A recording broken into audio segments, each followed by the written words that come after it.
해가 지기 전 마지막 햇빛이 부엌 창문을 스치던 저녁이었습니다. 늦은 점심을 대충 넘긴 채 바쁘게 움직였던 한 남자는 손에 들린 남은 음식을 보며 이렇게 중얼거렸습니다. 지금 이거라도 먹지 않으면 금방 쓰러질 것 같네. 그는 늘 건강을 챙긴다고 자부했습니다.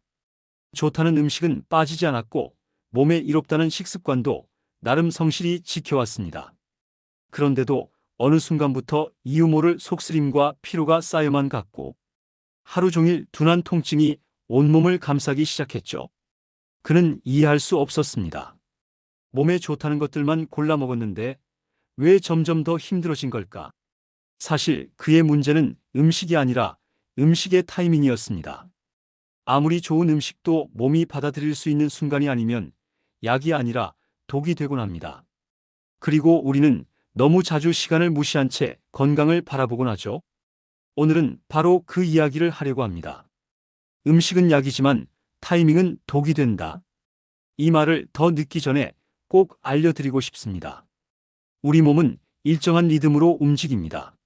아침에 깨어나면 위와 장은 서서히 소화를 준비하고, 낮이 되면 에너지를 태워 활동력을 높이고, 밤이 오면 다시 속도를 늦추며 휴식 모드로 넘어갑니다. 문제는 우리가 이 리듬을 종종 무시한다는 점입니다. 몸이 쉬어야 하는 밤늦은 시간에 음식을 넣으면 위산 분비는 흩어지고 소화효소의 활동은 줄어들며 혈당과 지방 대사는 느려진 상태로 음식을 맞이하게 됩니다. 그 결과 같은 음식이라도 낮에 먹을 때와 밤에 먹을 때 몸속에서 일어나는 반응은 완전히 달라지게 됩니다. 연구에서도 이런 현상은 반복적으로 확인되고 있습니다. 같은 칼로리를 먹더라도 섭취 타이밍에 따라 체지방 증가량이 크게 달라졌고 인슐린 반응과 염증 지표도 시간대에 따라 크게 요동쳤죠. 몸은 분명히 신호를 보내고 있습니다. 지금은 받아들일 준비가 되어 있다. 혹은 지금은 멈춰야 한다. 우리는 그 신호를 듣지 못한 채 음식 자체의 효능만 바라보며 착각을 반복합니다. 우리 몸의 모든 기능은 균형 위에 서 있습니다.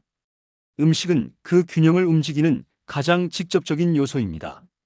따라서 어떤 음식을 먹느냐 못지않게 언제 먹느냐가 균형을 결정하는 핵심이 됩니다. 예를 들어 아침은 위와 장이 다시 시동을 거는 시간입니다. 이때 들어가는 음식은 몸 전체의 회로를 켜는 스위치 역할을 하죠. 아무것도 먹지 않은 채 하루를 시작하면 혈당은 급격히 요동치고 몸은 에너지 밀도가 높은 음식을 강하게 찾게 됩니다. 결국 평소보다 더 많은 양을 먹거나 늦은 밤 폭식을 부르기 쉽습니다. 반대로 늦은 저녁은 모든 장기가 쉬기 시작하는 시간입니다. 여기서 무거운 음식을 넣으면 위장은 쉬지 못하고 간은 밤새 독소와 지방을 처리하느라 과부하에 걸리며 아침에는 피로가 훨씬 깊어지죠. 이렇듯 시간은 곧 몸의 리듬이며 리듬을 거스르기 시작할 때 음식은 약이 아니라 독으로 변합니다. 일상 속에서 타이밍을 지키는 방법은 생각보다 단순합니다. 하지만 단순하다고 해서 쉬운 것은 절대 아니죠. 그래도 한번 몸이 좋은 반응을 보이기 시작하면 그 변화는 아주 크게 다가옵니다. 아침은 가볍더라도 꼭 챙기는 것이 좋습니다. 과하게 배부를 필요는 없고 속이 편안하게 깨어나는 정도면 충분합니다. 몸이 잠에서 깨어났다는 신호가 뇌와 장기에 전달되면 당의 흐름과 호르몬의 균형이 자연스레 맞춰지기 때문이죠. 점심은 가장 에너지를 많이 쓰는 시간대입니다. 이때의 음식은 몸이 비교적 부담 없이 받아들입니다. 너무 기름지거나 지나치게 많은 양만 피한다면 이 시기의 식사는 오히려 활력을 올리는 데 도움이 됩니다. 저녁은 가벼울수록 좋습니다. 특히 잠자기 2시간 전에는 음식을 멈추는 것이 좋습니다. 몸은 이제 회복을 시작해야 하고 위장은 텅 빈 상태에서야 온전히 휴식할 수 있기 때문입니다. 간식이나 음료도 마찬가지입니다. 몸이 쉬는 시간대에는 가능한 한 물로 충분히 채우는 것이 좋습니다. 만약 허기가 온다면 이미 앞선 식사 리듬이 어긋난 신호일 가능성이 크니 다음날 시간을 다시 맞추는 데 집중하는 것이 더 좋습니다. 많은 분들이 착각하는 부분이 있습니다. 좋은 음식이니까 언제 먹어도 괜찮다는 믿음입니다. 몸에 좋은 과일이라도 밤에 몰아먹으면 혈당이 출렁이고 위는 과하게 일을 합니다. 견과류가 몸에 좋다는 사실도 늦은 밤 기름진 지방은 간을 쉬지 못하게 만든다는 점을 바꾸진 못합니다. 또 한 가지 오해는 배고플 때 참으면 몸에 나쁘다는 생각입니다. 물론 지나친 절식은 몸을 망가뜨립니다. 하지만 가벼운 허기는 몸이 리듬을 다시 찾고 있다는 증거이기도 합니다. 특히 늦은 저녁의 허기는 대부분 에너지 부족이 아니라 습관과 감정에 의해 생기는 경우가 많습니다.